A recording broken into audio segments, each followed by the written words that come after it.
Magandang hapon mga kabedor. Makainis talaga mga kabedor, yung mga anong kabedor, no? Yung mga doon sa Senado, yung ang ganap. Si Senator Marcolita, panay ang laban nga dapat imbestigahan para lumabas ang katotohanan. Ang iba namang mga senador, tinatakpan yung katotohanan, ayaw ipalabas. Wala stick. Mayroon namang isa dyan, tinatawag na nila nga trending na ngayon, no? Tinatawag nila nga Pinky. Kita nyo naman, halatang halata yun talagang pagkabaya, di ba?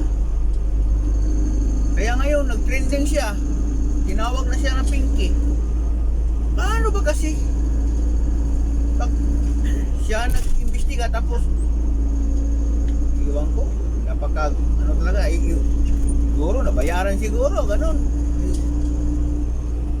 Kaya si Marcolita, tingnan mo ngayon anong ginawa ni Marcolita kay Bahedor.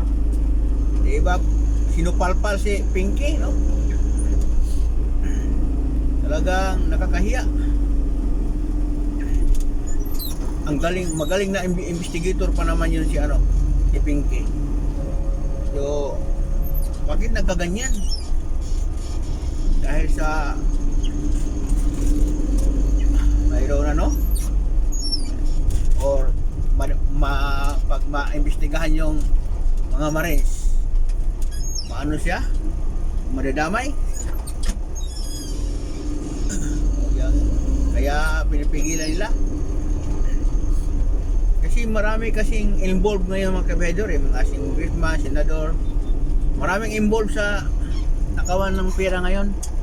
Kaya pag may investigasyon,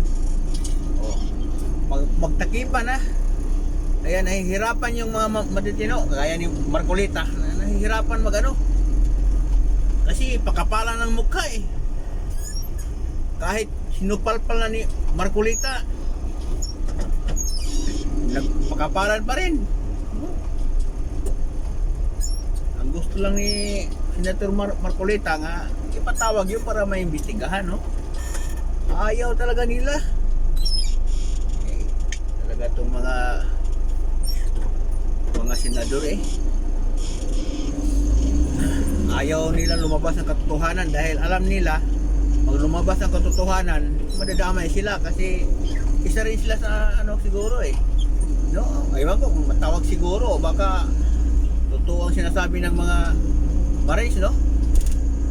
Pasapalagay ko totoo talaga yung mga kabedor kasi sila nag-deliver, di ba?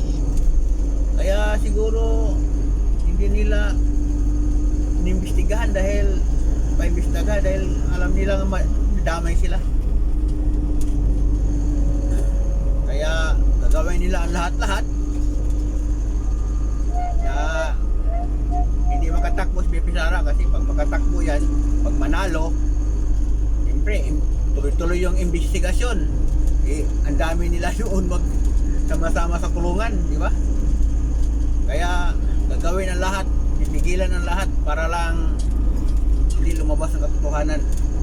Wala stick. Pero sa mga video na labas ngayon sa social media, talagang wala na kayong wala na kayong hiya, no? At saka mga tao, alam na ng mga tao kung ano kayo. Wala stick talaga to.